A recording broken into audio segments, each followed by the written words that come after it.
এই যে 111 গভর্নমেন্ট যেটা ছিল ওই সরকারটাকে যেহেতু সংসদ কর্তৃক ওই সরকার অনুমোদিত হয় নাই, তাহলে ওই 111 গভর্নমেন্ট অবৈধ এবং 111 গভর্নমেন্ট যে নির্বাচন অনুষ্ঠান করেছে ওই নির্বাচন অবৈধ। এবং যদি আপনার ভিত যদি অবৈধ হয় তাহলে তৎপরবর্তী যে তিনটা নির্বাচন 2014, 2018 এবং 2024-এর নির্বাচন অবৈধ। এবং এই যে 2014, 18 এবং 24 ওনারা যে রাজনৈতিক ব্যবস্থার প্রবর্তন করেছিলেন পঞ্চদশ সংশোধনীর মাধ্যমে, আমরা দেখলাম যে সরকার পরিবর্তনের একমাত্র মাধ্যম তো হলো যে আপনি নির্বাচনের মাধ্যমে সরকার পরিবর্তন করবেন।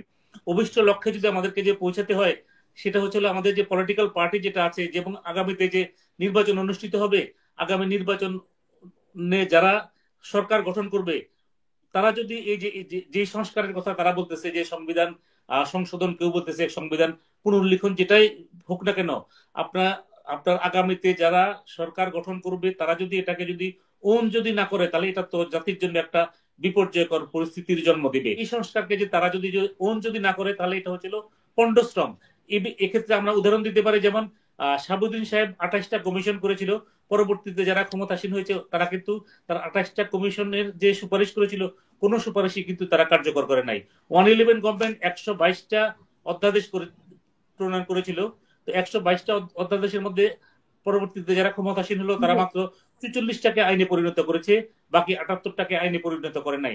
দেখুন, যদি ঐক্যমতের ভিত্তিতে যদি করা যায়, এটা আমি মনে করি যে দেশ এবং জাতির জন্য মঙ্গল। বা ঐক্যমত ব্যতীত যদি এ ধরনের কোনো কিছু করা হয় তাহলে এটাকে কিন্তু জাতিকে বিভাজিত করবে এবং এটা আমাদের জন্য সামনের দিনে একটা মানে নৈরাজ্যকর পরিস্থিতির জন্ম দিতে পারে। তো সুতরাং আমরা যেটাই করি সেটা আমি আমি মনে করি আর কি, যে সকল রাজনৈতিক দলের সাথে আলাপ আলোচনার মাধ্যমে বা সমঝোতার মাধ্যমে করতে হবে। তো ইতিপূর্বে আমরা দেখেছি বাংলাদেশে কিন্তু হচ্ছে প্রোক্লামেশনের মাধ্যমে দেশ শাসন হয়েছে।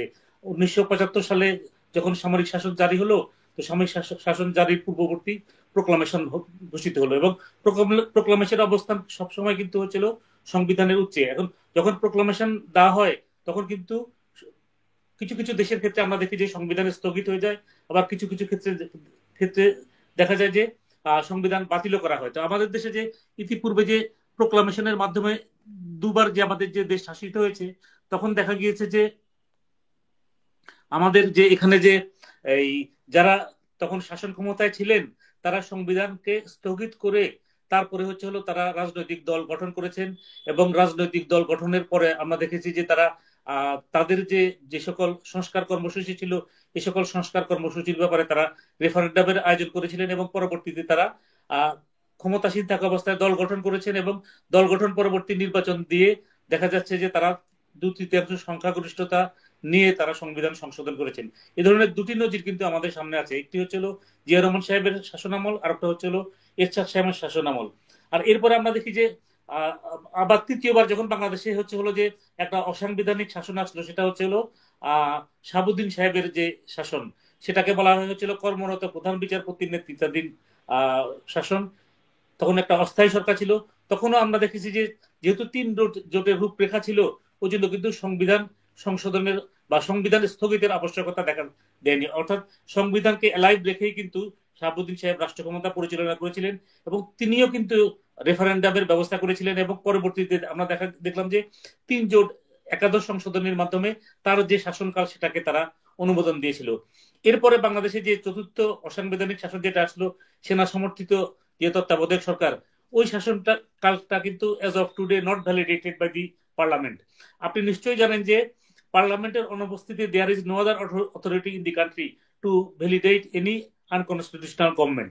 এখন এই যে 111 গভর্নমেন্ট যেটা ছিল ওই সরকারটাকে যেহেতু সংসদ কর্তৃক ওই সরকার অনুমোদিত হয় নাই, তাহলে ওই 111 গভর্নমেন্ট অবৈধ এবং 111 গভর্নমেন্ট যে নির্বাচন অনুষ্ঠান করেছে ওই নির্বাচন অবৈধ। এবং যদি আপনার ভিত যদি অবৈধ হয় তাহলে তৎপরবর্তী যে তিনটা নির্বাচন 2014, 2018 এবং 2024-এর নির্বাচন অবৈধ। এবং এই যে 2014, 18 এবং 24 ওনারা যে রাজনৈতিক ব্যবস্থার প্রবর্তন করেছিলেন পঞ্চদশ সংশোধনীর মাধ্যমে, আমরা দেখলাম যে সরকার পরিবর্তনের একমাত্র মাধ্যম তো হলো যে আপনি নির্বাচনের মাধ্যমে সরকার পরিবর্তন করবেন।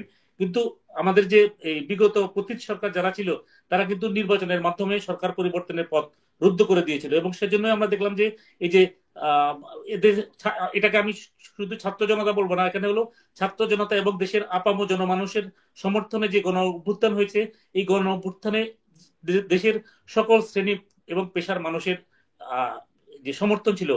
এবং আমরা দেখেছি যে এই যে 5 তারিখে যখন এই যে জুলাই গণ অভ্যুত্থান হলো বা জুলাই বিপ্লব যেটাই হলো, সকল শ্রেণীর পেশার মানুষ কিন্তু ঘর থেকে বেরিয়ে রাস্তায় নেমে পড়েছিল।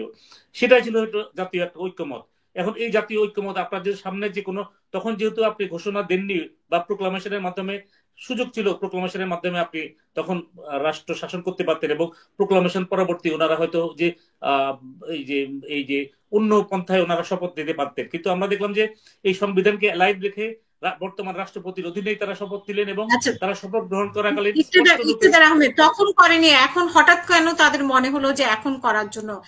এবং ছাত্ররা প্রথমে মানে উদ্যোগ নিয়েছে। আমরা গতকালকে নিশ্চয়ই দেখেছি যে সংবাদ সম্মেলনের মাধ্যমে বলছিল তারা কি কি চায় এবং এই ঘোষণাপত্রে কি কি থাকবে। তখন করেনি কেন? তখন হয়তো যেটা এখন বোঝা যাচ্ছে যে সমন্বয়ের হয়তো অভাব ছিল, এবং তখনকার যে আমাদের যে এই অন্তর্বর্তী সরকার গঠিত হয়েছে এবং অন্তর্বর্তী সরকারে যারা স্থান পেয়েছেন, এটা হচ্ছিল এরা মানে কাদের দ্বারা তারা সুপারিশকৃত বা তারা কাদেরকে প্রতিনিধিত্ব করছেন, এই জিনিসটা কিন্তু এখনো কিন্তু স্পষ্ট না। এখন এখানে দেখা যাচ্ছে যে এই যে বর্তমান যে অন্তর্বর্তী সরকার, এখানে এনজিও কিছু ব্যক্তি আছে, এনজিও সংশ্লিষ্ট কিছু ব্যক্তি আছে, বিগত যে আমাদের যে এই যে 111 গভর্নমেন্ট ছিল ওই সরকারের 2-1 ব্যক্তি আছে, তারপরে হয়েছিল হয়তো আর কিছু মানে এই যে পরবর্তীতে আমরা দেখলাম যে কিছু 2-3 জন ছাত্র প্রতিনিধিও আছে। তো এখানে তো মানে বিভিন্ন ধরনের এলিমেন্ট কিন্তু এই সরকারের সাথে যুক্ত হয়েছে। এখন এটা তো স্পষ্ট না আমাদের কাছে যে কার প্রতিনিধিত্ব কে করতেছেন। এখন এটা যদি ধরেন একটা যে ছাত্রদের যদি সরকার হতো তাহলে হয়তো সরকারের উপদেষ্টারা এক ধরনের হতো। এখন দেখা যাচ্ছে যে বিভিন্ন জায়গা থেকে বিভিন্ন ধরনের উপদেষ্টা এসেছে এবং কিছু উপদেষ্টা হয়তো আমাদের যে এনজিও ব্যাকগ্রাউন্ড, এবং অনেকে বলছে যে ওনারা হচ্ছিল ইউনুস সাহেবের মানে ডিজায়ার অনুযায়ী তারা নিয়োগপ্রাপ্ত হয়েছে। আবার ছাত্রদের 3 জন উপদেষ্টা আছে, আবার কিছু উপদেষ্টার ক্ষেত্রে বলা হচ্ছে যে এরা হচ্ছে মানে ব্যাক বাই আর্মি,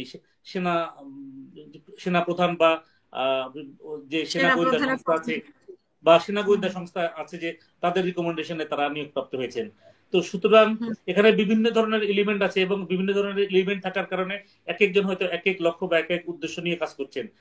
আমি মনে করি যে আমরা যদি আমাদের অভিষ্ট লক্ষ্যে যদি আমাদেরকে যে পৌঁছাতে হয়, সেটা হচ্ছে আমাদের যে পলিটিক্যাল পার্টি যেটা আছে এবং আগামীতে যে নির্বাচন অনুষ্ঠিত হবে, আগামী নির্বাচনে যারা সরকার গঠন করবে তারা যদি এই যে সংস্কারের কথা তারা বলতেছে, যে সংবিধান সংশোধন, কেউ বলতেছে সংবিধান পুনর্লিখন, যেটাই হোক না কেন, আপনার আগামীতে যারা সরকার গঠন করবে তারা যদি এটাকে যদি ওন যদি না করে, তাহলে এটা তো জাতির জন্য একটা বিপর্যয়কর পরিস্থিতির জন্ম দিবে।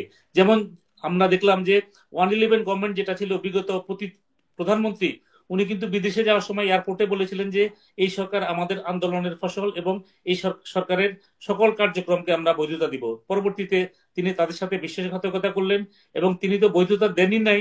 ওই সরকারের মূল কুশীলব যে দুজন, একজন হচ্ছে ফখরুদ্দিন সাহেব, আরেকজন হলো মঈনুদ্দিন সাহেব সেনাপ্রধান, দুজনকে তিনি দেশ ছাড়া করলেন এবং ভবিষ্যতে তারা দেশে আসতে পারবে কিনা এ ব্যাপারে কিন্তু যথেষ্ট সন্দেহ বা সংশয় রয়েছে।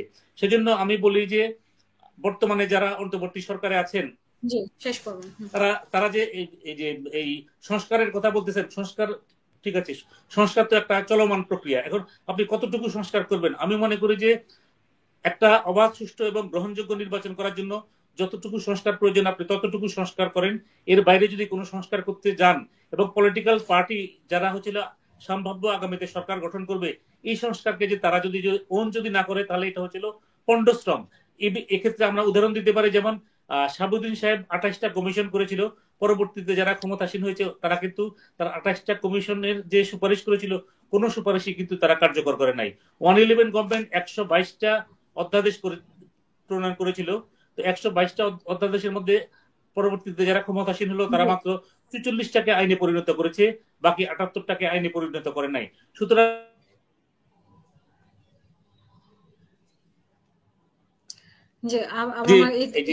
আগামী করবে তারা এটাকে অনুমোদন করবে না, তাহলে তো এটা পন্ডশ্রম হয়ে গেল। এটা হচ্ছিল ইট উইল বি মানে just money thrown in the water.